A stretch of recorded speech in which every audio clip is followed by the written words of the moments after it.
Friends, प्यारे बच्चों, हम लोग 4th लेसन पढ़ रहे हैं। A visit to Cambridge, written by Firdaus Kanga.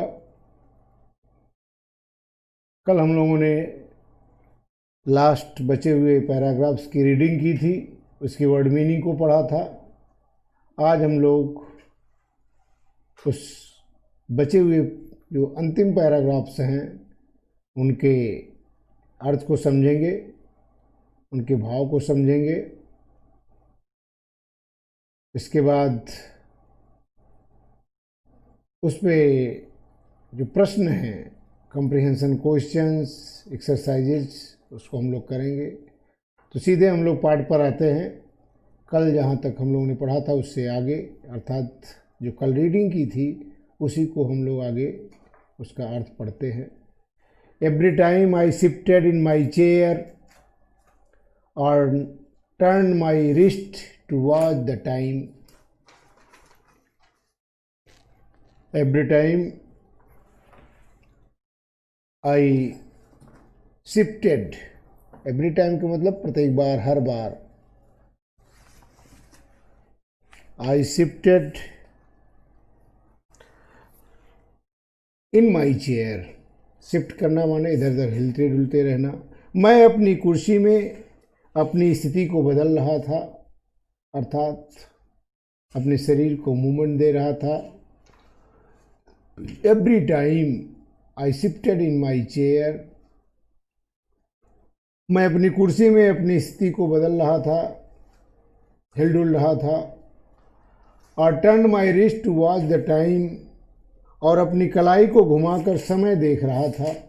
Wrist माने कलाई, कलाई पर बंधी हुई घड़ी में बार बार समय देख रहा था, क्योंकि मैंने 30 मिनट का समय लिया है और देख रहा था कितना समय बचा है, कितना बीत गया।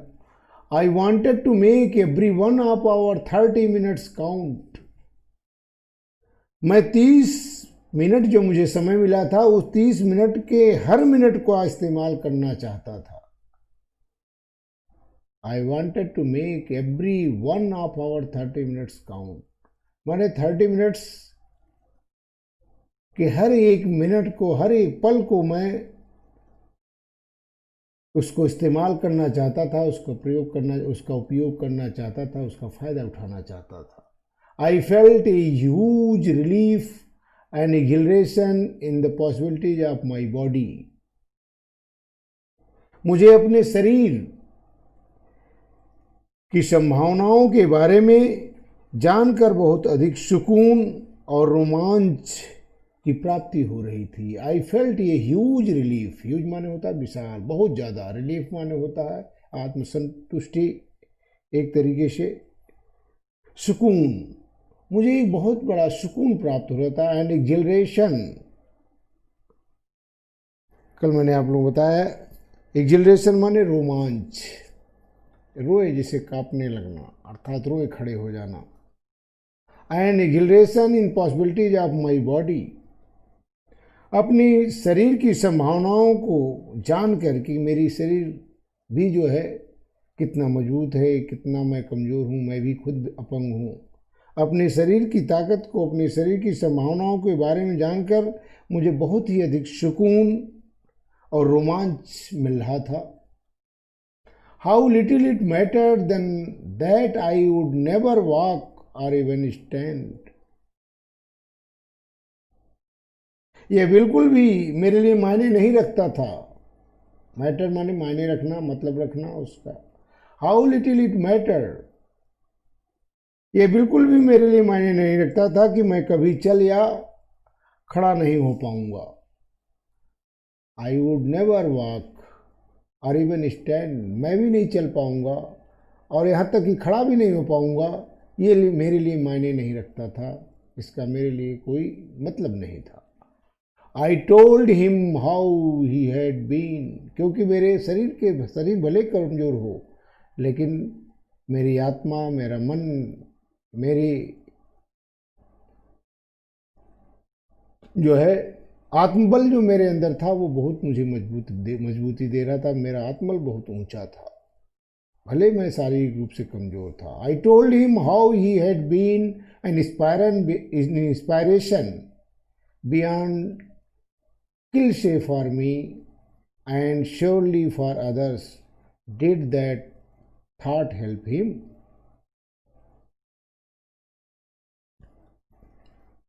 मैंने उनसे कहा, आई टोल्ड हिम, मैंने उनसे कहा कि यह मिथ्या या झूठ है। I told him how it had been inspiration beyond cliche for me. Cliche माने पुरानी कहावत। मैंने उसे कहा यह मिथ्या है, झूठ है से परे किसी हद तक मेरी निश्चय ही वह प्रेरणा के स्रोत रहे हैं। He had been an inspiration, inspiration माने प्रेरणा, मेरे लिए वो प्रेरणा के स्रोत रहे हैं, मेरे लिए प्रेरणा प्रेरक रहे हैं। ये मेरा निश्चय ही दूसरों के लिए भी वो प्रेरणा के स्रोत रहे हैं।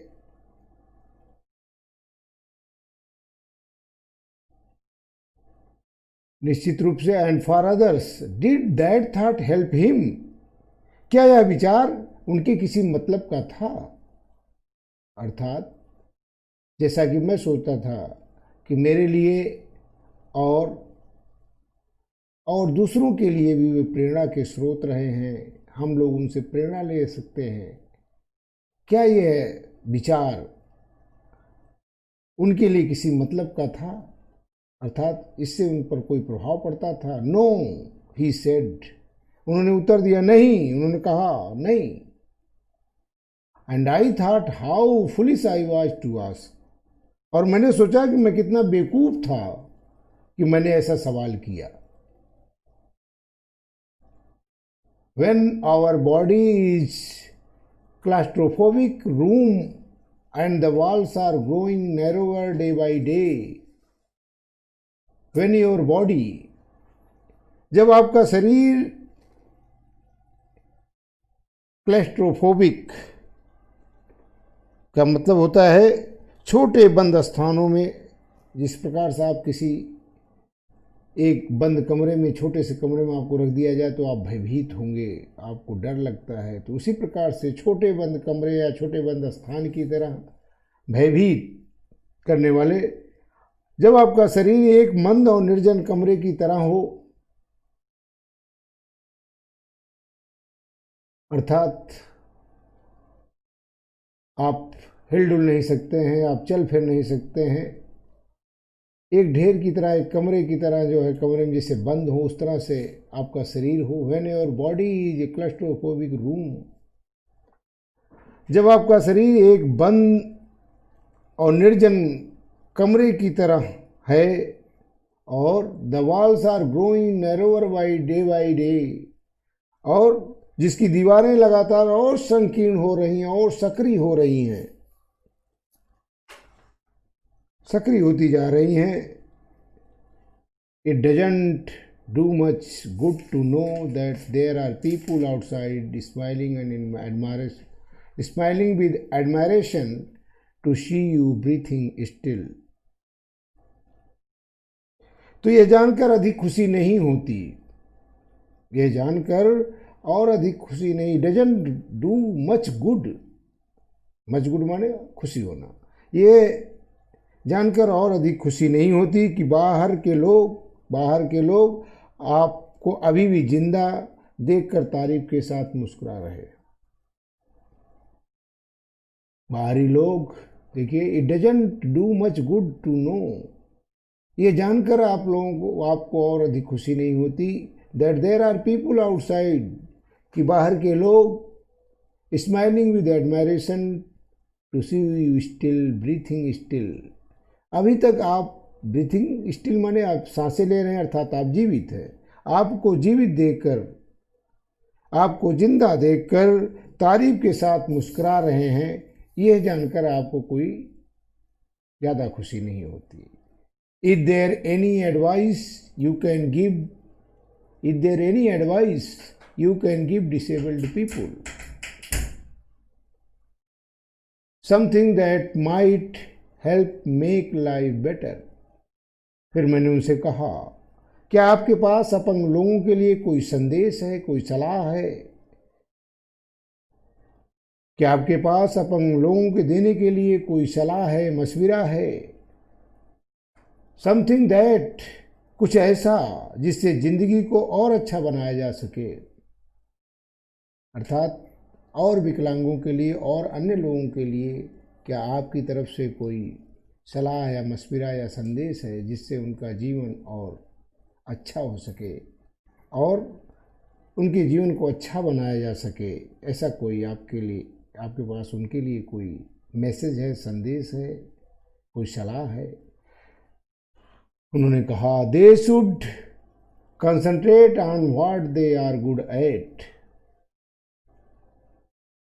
उन्हें उस कार्य के प्रति एकाग्रचित होना चाहिए, एकाग्र होना चाहिए जिसमें वे दक्ष हैं।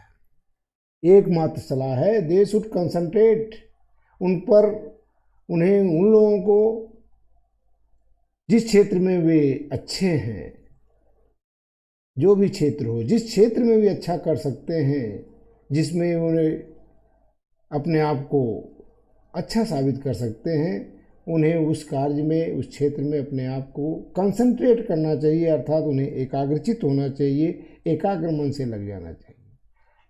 The half hour was up, आधा घंटा समाप्त हो गया।